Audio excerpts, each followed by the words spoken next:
Welcome, everyone. Thank you for joining us today. My name is Mildred Slade. I am a senior warehouse here at Charles Street Maintenance Facility. I have worked for the City of Seattle for 37 years, and I have ran the warehouse here at Charles Street for the past decade.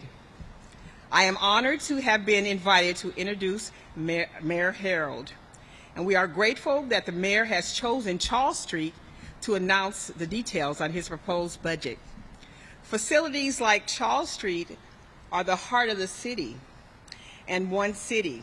Hundreds of city workers from the city departments, transportation, Seattle Public Utilities, and the Parks Department and Finance Administrative Service come through here every day to keep our city running. Whether they are on their way to fix potholes and repair damages from the record-breaking storms, we all depend on the tireless efforts of the people who work here across our city. And now it is my honor to introduce Seattle Mayor Bruce Harrell. Thank you again for recognizing the contributions of the frontline workers by coming here today to announce your proposed One Seattle budget. Thank you. Go Bulldogs.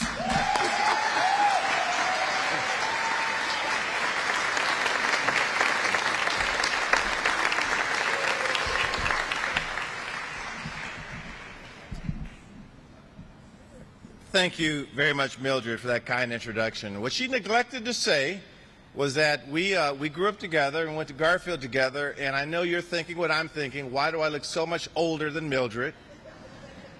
But she and her family have been dear friends. Thank you for joining us here today. I first want to begin by expressing my great appreciation to the members of the City Council that are here.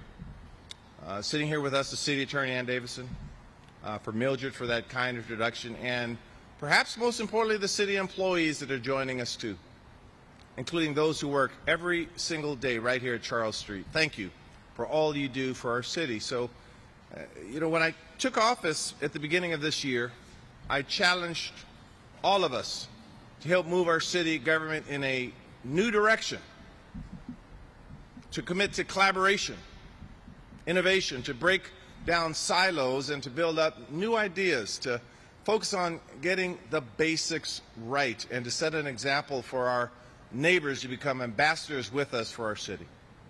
I asked all of you to embrace a One Seattle vision where we work to find common ground, to reject divisiveness, where we strive to bring people together. It was simply as simple as that we lead with equity, with kindness, inclusion, humility, and dare I say a little humor to even laugh at one another through this journey together. And it's clear quite candidly that this team in front of us, this team, our collective team, are up to the task. You stepped up to it. You stepped to the plate, and the residents of Seattle are seeing early results. There's progress to be celebrated for sure, but we all know we have so much more work to do. So we're at this location today at Charles Street, our vehicle maintenance facility, because of what it means to the core services, to the basics of the city, to keep our city moving. I said moving and grooving, but they took it out of the speech. Because on any given day, there's about 150 city employees, staff working here, drivers, operators, firefighters, police officers, fleet mechanics, auto body repair and painting specialists, metal fabricators, and towing specialists. These professionals, this highly skilled staff delivers maintenance and repair services to many of our over 4,000 vehicles in the city's fleet, and they come from different departments. They have unique specialties. They're united, however, by a common mission to serve the public. It's quite honestly, again, as simple as that. That's what our One Seattle approach is all about. So many of these workers are here with us today, and I'd ask that we acknowledge them and give them a round of applause for their great work. Thank you.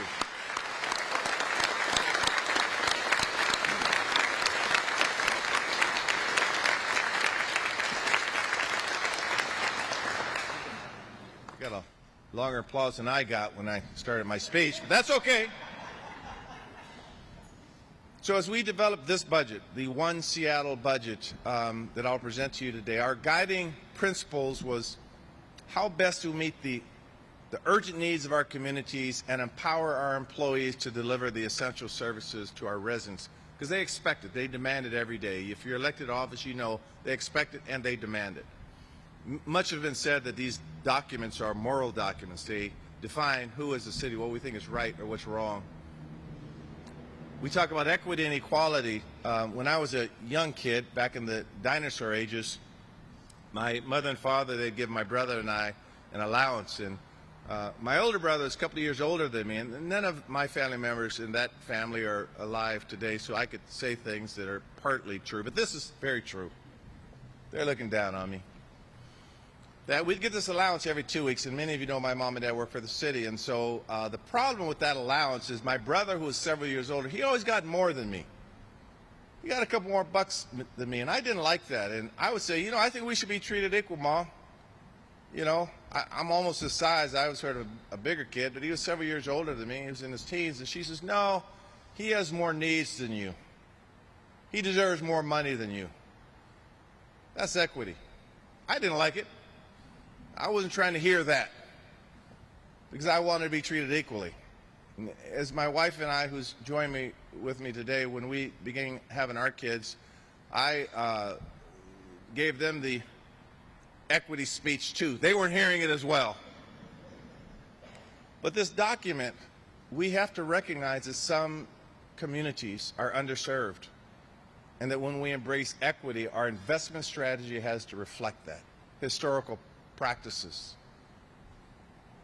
So in my first State of the City address in February, I shared concerns about the city's worsening revenue gap, an issue that was years in the making, a result of an increase in spending that sort of outpaced our revenues. There's no one to blame for that. This is just the reality of our city's situation. And since then, our entire country, as many of you know, have experienced new bouts of economic uncertainty and instability. Inflation and other issues have furthered this challenge, and we continue to see the ambiguity in our economic forecast. This makes it tough to examine a budget. So in the face of these economic conditions, our responsibility to our residents is magnified as they continue to feel the strain as well. So we faced a $140 million revenue gap. I have to repeat that, a $140 million revenue gap. We made commitments to take a hard look at the budget, to be disruptors, to disrupt past practice. We look to bend the curve of spending and prioritize essential city services and urgent needs of our community. So we closely scrutinize the work we do. We look for efficiencies and found savings wherever we could. We use revenue from the payroll expense tax to balance the budget. We'll talk a little bit more about that. This was a necessary decision to prevent harmful reductions in services. But above all else, we learned the most by listening. The council, listening to the council, listening to community members. We worked collaboratively. We built in a partnership with, I believe, our community and our council that to some level was unprecedented. We heard from people who provide and use our services every single day. We were able to recognize what helps people do their job and what helps meet the needs of all of our neighbors, housed and unhoused. So through this process, I'm proud to say that we're able to propose a budget that sustains high-quality city services that our residents expect. It provides critical staffing and makes smart funding decisions to address our emergent needs, the needs of the hour. So after 2 very long pandemic years, so many challenges we've all faced, we stand at this pivotal moment in our professional history and our personal history. At the intersection of change and challenge, we know the investments we make in this budget can chart Seattle's course for years to come. We are redefining the city together. So to my fellow city employees, we have to rise to this opportunity. We have to step in the face of difficulty and set the example for our residents to show them our resilience and our commitment to progress, our strength. We believe this budget empowers you to act on that very simple mission. Now, to the department heads who are here, who chose to be here. Well, actually, you're sort of required to be here, but another story. We asked you to make some tough decisions. Now, some of you complained and then you smiled, and some of you smiled and then you complained, and some of you got mad and then you smiled. I'll take a smile anyway that I can get it, but the fact of the matter is you all stepped up. You worked with your employees, you looked at our vision, you looked at what was needed, and you stepped up. We believe this budget, again, will help uplift all Seattle communities, showing in the face of hardship that our bias towards action, our commitment to service, our desire to help others will shine through. So let me get into some specifics. Delivering public safety is our core charter responsibility. So as a city, that's what we're founded to do. But too often residents feel unsafe on the streets. So I believe that in One Seattle, every person has an absolute right to safety, no matter where you live, where you go to school, who you are. I pledge to make the investments necessary to fund public safety services at the level our residents expect and demand. This budget accomplishes that goal. Now, we've seen short-term improvements responding to many types of crimes in areas where we've implemented what is known as emphasis police and increased services, but to ensure effective long-term public safety and undoing long-standing issues, we know we need additional resources and staffing in all categories of our first responders. That's why my proposal calls for a 50% increase in next year's Seattle Fire Department recruitment class. Thank you for joining us here today, Fire Department.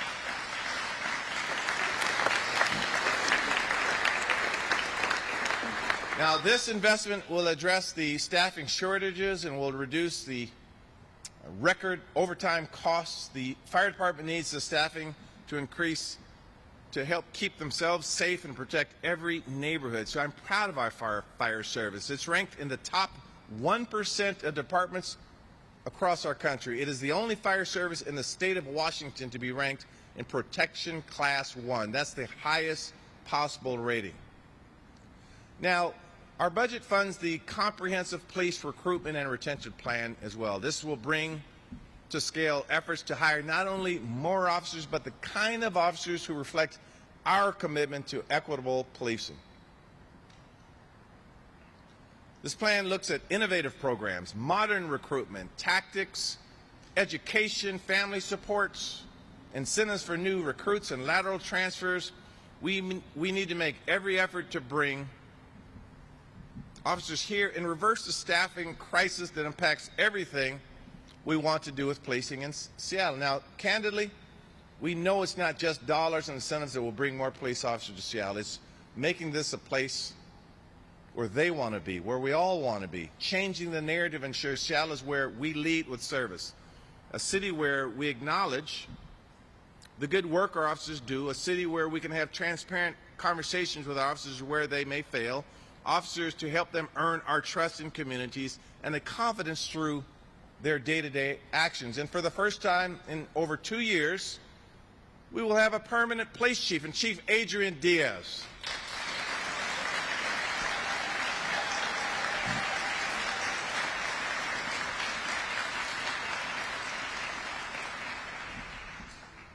Now, supporting victims and those in need is also an essential city service and a key component, a key step toward complete public safety. So our budget adds additional victims advocates to support survivors of domestic violence, sexual assault, and other crimes. We also know that evaluating and expanding how we respond to emergencies and a crime will improve our safety outcomes. Our Parks District proposal reestablishes the Park Ranger program, which would reduce the need for police to visit parks. And this budget puts nearly $2 million toward programs to explore and diversify 911 responses. We know that just sending police officers to a scene is not always the right approach. We recognize this. This is how we will begin to build more options. We are working hard to stand up a third public safety department, strategically deployed hand in hand with fire, hand in hand with police, to help community members in their moments of need. Now, this investment will provide critical insight to further inform that effort as we aim to be bold and diversify our approach to public safety. So as we continue to work together to develop a more effective public safety system, I'm proposing returning the parking enforcement officers from SDOT, from the Seattle Department of Transportation, back to SPD. Now, having heard from our employees, the PEOs, and their labor representatives, we understand that our PEOs feel better equipped to do their work from SPD at this time. So we all should recognize that the PEO's office, their space, their human resources, their IT resources, their equipment are all currently still located within SPD. So while we continue our work to reimagine public safety, this may not be our PEO's final home. However, this move will avert nearly $5 million in general fund costs that can be applied towards important community investments. So to ensure a smooth return, our budget includes a transition project manager to make sure we do it right. Now, crucial to public safety is direct involvement by the community. Direct involvement by the community. Our budget adds nearly $4.5 million in community-based solutions focused on safety through our Seattle Community Safety Initiative and $1.5 million for the Regional Peacekeepers Collective, part of a $47 million overall investment in the Human Services Department to support safe communities.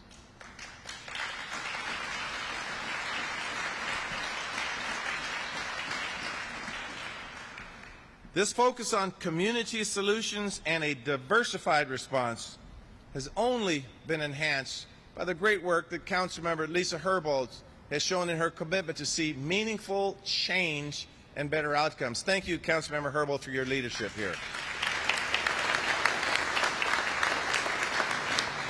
Violence interrupters, credible messengers in the community, community leaders who are effective partners in reducing gun violence and diverting crime.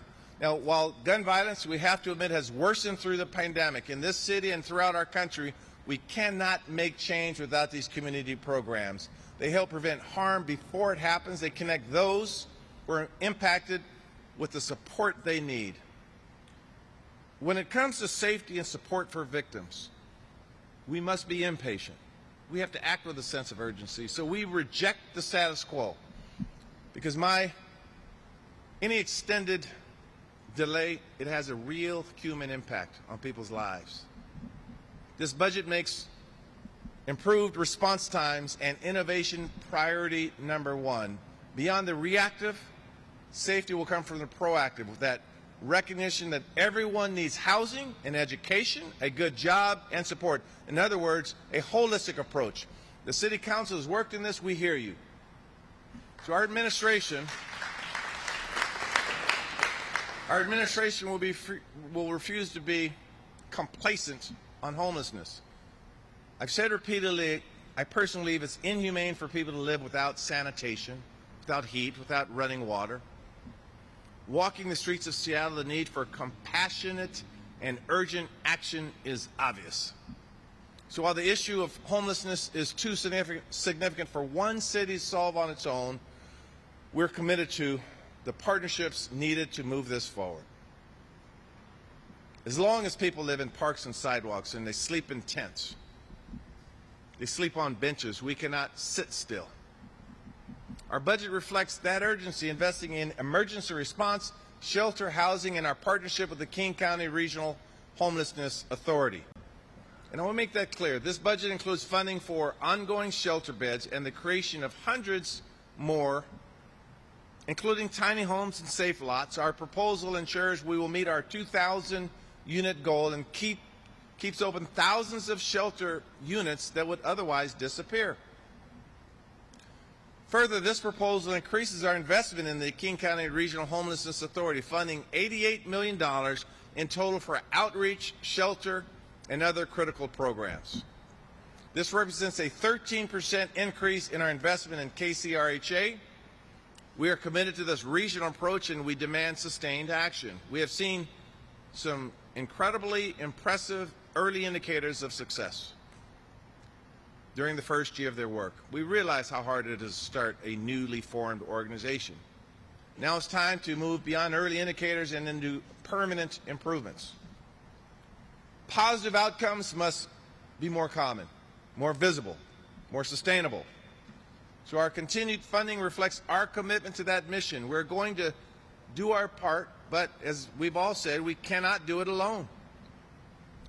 The RHA is responsible for developing and executing evidence-based strategies. These kind of strategies should address the homelessness in the city of Seattle and King County. Now, other local governments can't sit on the sidelines, and I'm not suggesting they are, but they need to be engaged in these solutions with us.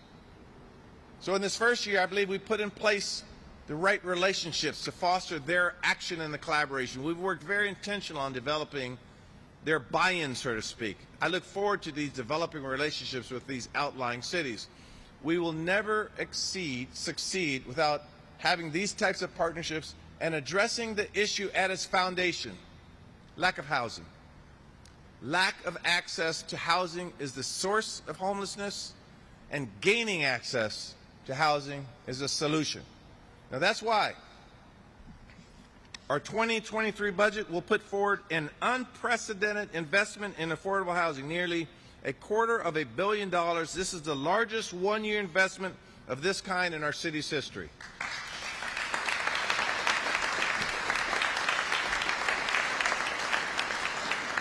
This will create hundreds of units of permanently affordable housing and advance affordable home ownership opportunities. It will tackle homelessness and displacement at their root. So by merging investments from our housing levy, our payroll expense tax, and more, we are taking historic action to create places for people to not just get out of the elements, but to become stable and to recover and to thrive. This work is being done in tandem with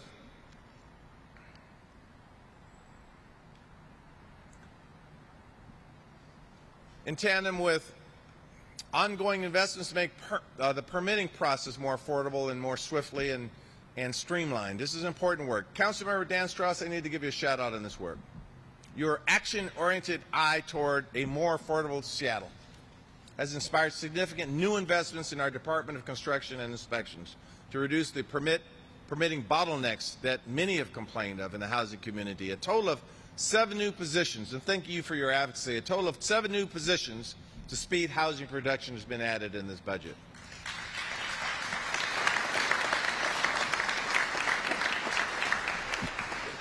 I pledged as mayor that we would make parks and playfields and streets and sidewalks accessible to all.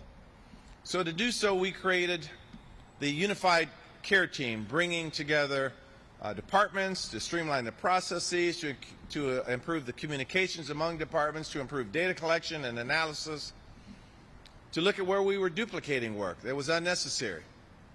We have worked rapidly to create a more inviting and open city. This is our One Seattle approach to solving, recognizing that we're all in this fight together. So as I've shared before, in mid-2021, we had nearly 100 parks and natural areas managed by the Seattle Parks. They were closed or impacted by unauthorized encampments. So today, 93%, that's nearly 450 parks, are fully open and accessible to the public for their intended use, in large part due to the work that our Unified Care Team is doing. And as when I meet with the Unified Care Team, I say lead with compassion. Lead with an attitude that you must house and treat people the way you would want to be treated. So in this budget proposal, we are expanding the work of the Unified Care Team to address trash cleanup, graffiti removal, other physical improvements to create a more welcoming Seattle. We want a cleaner Seattle, a more vibrant Seattle. We want to activate areas. Now, much of this work had previously been funded by one-time investments from the federal government, but in this budget we are making that funding ongoing through a $13 million commitment, making clear that a clean city helps us with the road to a safer city. It becomes an inclusive city. We cannot allow the level of service that we're trying to show, we cannot let that level of service lapse. So in seeking the method by which we'll improve the way we work with neighborhoods and those experiencing homelessness, the structure of the Unified Care Team will transition from a citywide focus to a geographically based focus, geographically based teams. What this means is this will allow every neighborhood to receive the attention it deserves. We'll build relationships with community groups, advocates, small businesses, BIAs, neighbors that are housed and unhoused, and work together, those who know their different areas. We'll increase staff capacity by 150% for workers, connecting those experiencing homelessness with a place to go inside, as the Unified Care Team has done with hundreds of shelter referrals this year. So simply put, this localized approach we think will serve everyone better, particularly those who are experiencing homelessness. It will drive a better understanding of communities, it will improve support, and create meaningful connections between members of our Unified Care Team and the neighborhoods that they serve.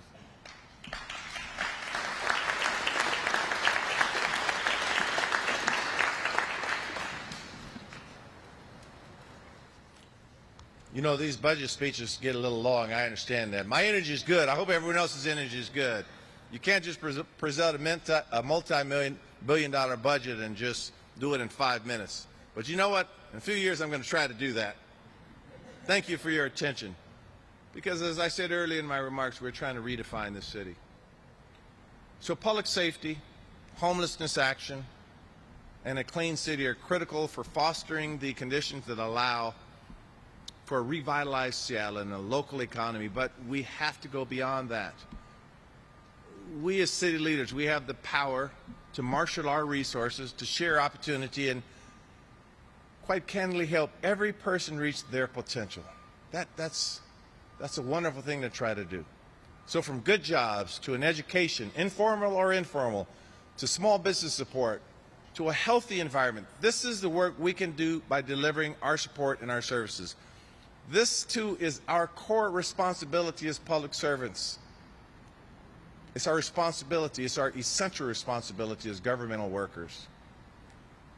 You know, when I was a young kid, back again in the dinosaur ages, I went to Meany Middle School, as it was known then, and I took woodshop. And I'll tell you, I think I was probably the worst carpenter in the 7th grade. I couldn't do very much, but I wanted to learn. I was smart enough to make sure a friend of mine, Kenny, the woodshop teacher, would always say, "Hey, partner up with someone," and Kenny was awesome. I got Kenny, I'd always say. I was able to get an A in the class, and I always partnered with Kenny, but I was awful. That was not my gift. Even to this day, if I hang some sheetrock, oh, someone's going to be doing it over. I guarantee you that. And I tell you that story to say that that wasn't my gift. So many people are good with their hands. Some people are good with their minds. Some people are good with their voices. When I talk about education, formal and informal, and we talk about raising everyone's ability to self-optimize, that's the kind of work we want to do as a city, to find everyone's special gifts. The earliest and the most effective investments we can make is through education. So in addition to our levy-funded work to support the Seattle preschool program, the Seattle Promise program, we're working to expand capacity for learning by supporting the educators needed for kids to learn. There's been a lot of talk about essential workers for the last several years, including those attending this speech today. Childcare workers are no different. They're indispensable.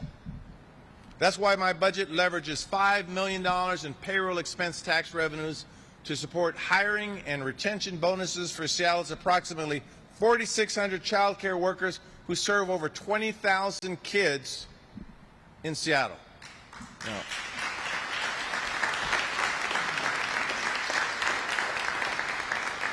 Now, this is a cause that Councilmember Teresa Mosqueda has long championed,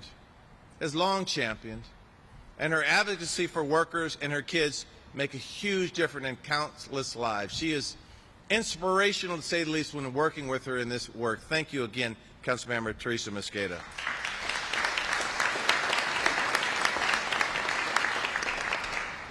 Plus, she's the budget chair. We sort of do what she says. But anyway, not in the notes. It also includes $5 million to support the University of Washington's new Rainier Valley Early Learning Campus, which is in District 2. Now, this exciting partnership with the University of Washington, the state of Washington, King County, and many community-based groups will deliver childcare and educate hundreds of kids through the Seattle preschool program. Now, just as important, it will train the next generation of educators, driving an incredible boost of opportunities and skills through workforce development. Now, for our local and small businesses, after several years of pain and pandemic uncertainty, the questions have moved from learning about viruses and vaccines to wondering what's next. What happens when the plywood comes down? What will go up? And I already told you what my experiences with wood, but I can think forward working with the community. Revitalization is more than just recovery. It means giving small businesses the individual level of support they need to be better than before. That's what our budget will fund. We will help immigrant businesses, that immigrant business owner, renovate their shop in the International District. We'll help provide space for that entrepreneur to open their own retail store in Ballard. We'll help the long-term business owner open a new location in the Central District. So we're putting nearly $17 million in the Office of Economic Development to support commercial affordability, to drive small business development, to transform workforce development and create a Seattle Job Center to help connect our communities with careers and new opportunities. So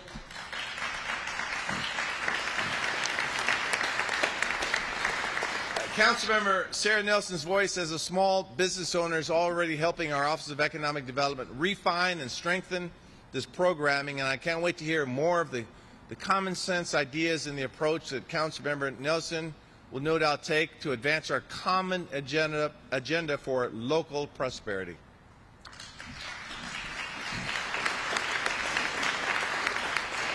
Even more critical than the services delivered to our residents is how those services are accessed. We know that working together with business and nonprofits, we can provide better services for our residents. That's why we're developing CityForum. Now, that's described as a one-stop portal to make it easier and faster for people to access essential and discounted city services and other benefits. Now, we did this in partnership with Google, and early results show an 85% reduction in the time it takes to fill out an application. So this budget will support putting more programs onto this common application portal so more residents can access them. Access becomes critical. That is because innovation and a focus on the basics, getting people the services that they need. So we in city government, I've said this before and I'm going to say it again, we must learn how to operationalize equity, to play big ball, to attack the big tickets on inequity, not small ball. I want to see our city drive tangible improvements in the lives of people living in the city. That's why I'll soon be sharing more details of an equity action plan. That's going to be a new effort at the city to help elevate people, the programs and the projects that are truly meaningful, advancing equitable outcomes for our residents outside the walls of City Hall. Now, as part of that initiative, we are celebrating city employees who embody this work. We're going to call this the Mayor's Equity Award. And today I'm excited to announce the first recipient of the Mayor's Equity Award, Kenya Freedy. Kenya is a supervisor of our P-Patch program at the Department of Neighborhoods, DON, and she represents what we're trying to do when we move the needle in equity. She's used her position to meet Seattleites where they are, outside the walls of City Hall, and deliver equitable change. She's done the hard work of diversifying our P-Patch program, removing the barriers that many had experienced, and working directly with communities of color. Her leadership has made community gardening more inclusive. By the way, gardening is another thing I'm not so good at, but she makes people good at it.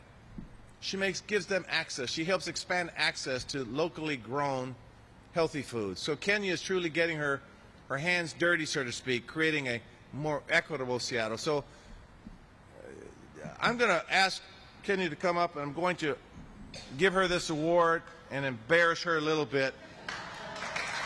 Kenny.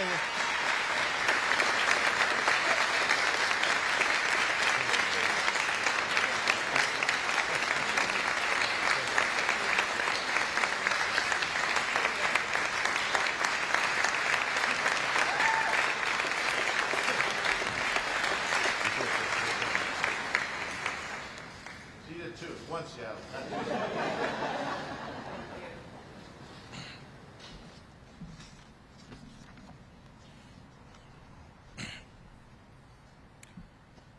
In my inaugural address, I shared my enthusiasm for making Seattle the healthiest city in the country by connecting our most vulnerable residents with healthcare services and using data to track the indicators that most influence our health.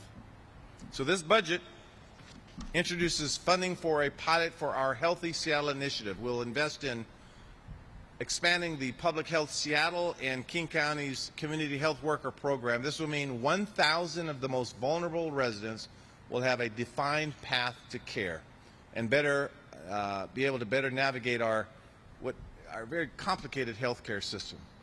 I want to thank Executive Constantine, who will announce his budget later today, for his leadership in building a coalition for the bold proposal around, and this was yesterday, to advance critically needed behavioral health care in our county, including Seattle. The time is now to bolster proven behavioral health solutions and improve outcomes with added capacity. I look forward to these centers that we will build. And as we continue to watch states around the country react to the Supreme Court's dangerous Dobbs decision, we're also providing $250,000 in ongoing support for the Northwest Abortion Access Fund to ensure just access to reproductive care.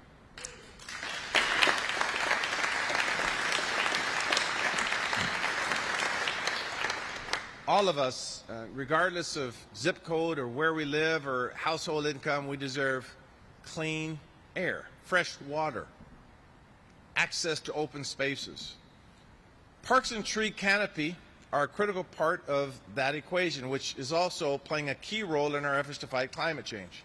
So earlier this month, we shared our Parks District budget proposal with the City Council, and I believe later this afternoon they will continue to evaluate it. I want to express my deep gratitude for the leadership and the commitment to Councilmember Andrew Lewis.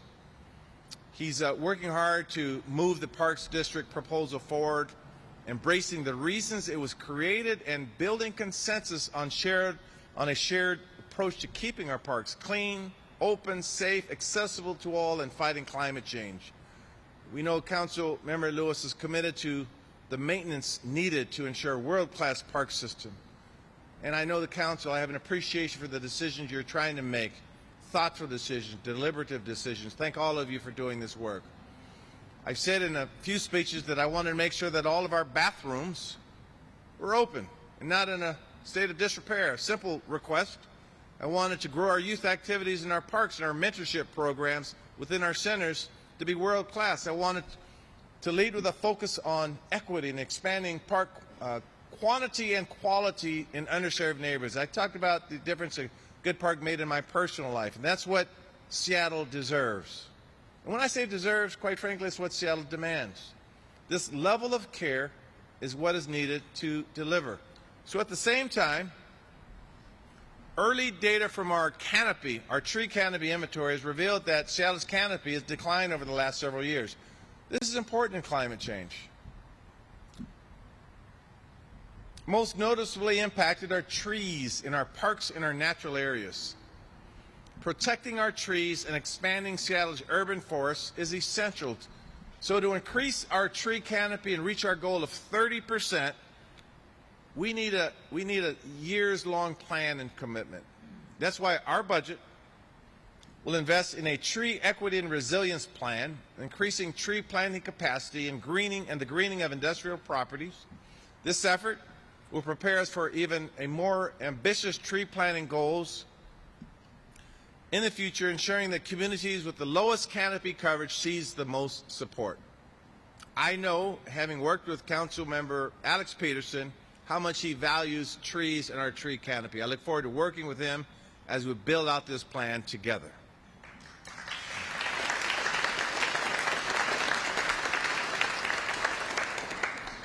Last week, I signed into law the first set of Green Deal Oversight Board recommendations, which is basically laying the foundation for the One Seattle Climate Justice agenda. And as part of that agenda, in this budget, we're taking the bold action by advancing over $20 million into creating a clean energy economy, good jobs,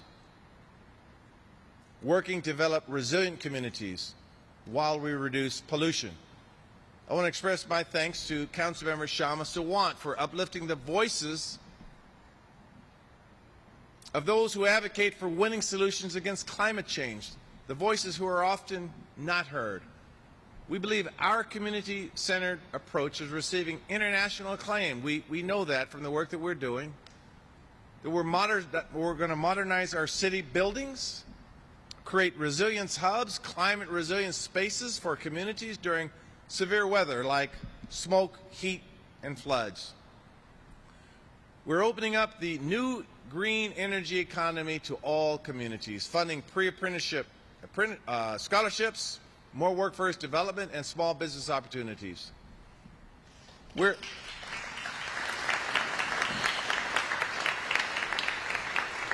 Now we're going to include millions to make our buildings, Seattle buildings, cleaner and greener, we'll be converting hundreds of dirty air oil heaters to electric heat pumps and developing groundbreaking clean building standards. Now, we know transportation is a huge driver of emissions. We know this from the data.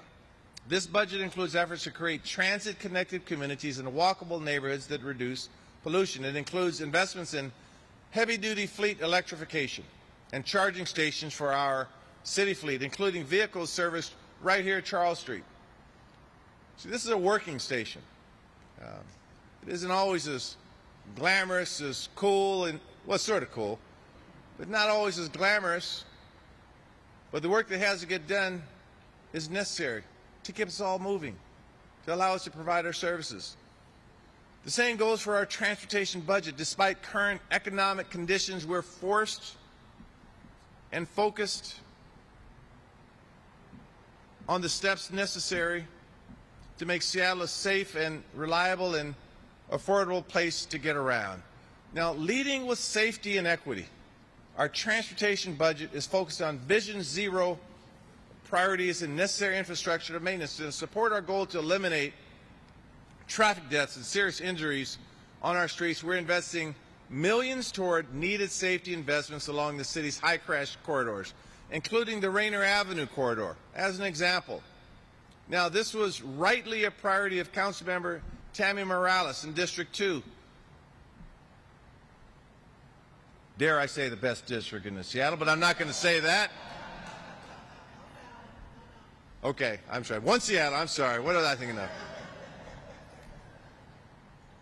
But it was rightly a priority for Councilmember Morales in her advocacy for the most vulnerable who walk, ride, and roll in our most diverse communities should be lauded.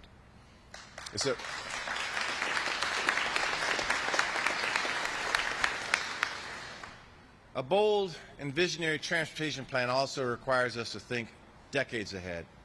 So while the federal government will be investing over $1 trillion in infrastructure across the country through the bipartisan infrastructure law, we are positioning Seattle to compete for those dollars. We're doing a magnificent job working with our delegation and spending time in D.C. making sure we are in line. So as traffic flows once again on the West Seattle Bridge, Councilmember Harrell, as it flows once again, we can't have one Seattle without West Seattle. We're going to make sure that our bridge and our bridge repairs recognize how much we rely on our bridges. So sometimes they do have to stop. We've got to let boats up and down there, but that's what we have to do because we're also a port maritime city. But in all seriousness, as the largest infrastructure project in our city's history that we're witnessing it right now, the Sound Transit work, the West Seattle Battered Link Extension Project, this is huge. This will move us forward. So our budget reflects the urgency of doing this right. We are proposing hiring a team of engineers and leaders dedicated to this project. So when it comes to, these are generational investments. You know, it's not like there's do-overs on this kind of infrastructure. We have to get it right. So when we invest in sidewalks and bike lanes and transit and freight corridors, is because we know that transportation isn't just about the infrastructure itself, it's about where the infrastructure is taking us. So a few examples. As we fund pedestrian and ADA improvements to sidewalks leading to the Ryther School, we think about the youth who will be able to safely access treatment and services. So I want to thank Council President Deborah Wares for alerting us as to why this specific investment was so needed, a result of her intense community involvement and district level focus. And if you've ever worked with her, I guess you get used to taking orders once in a while. But thank you for your live and D5 advocacy.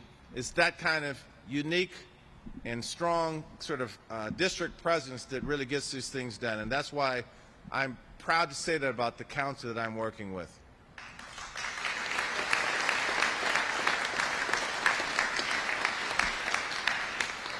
As we create a unique and a bold new waterfront, stretching 2 miles along Elliott Bay, we also envision the trips to the Seattle Center, a new memorial stadium, a revived bumper chute.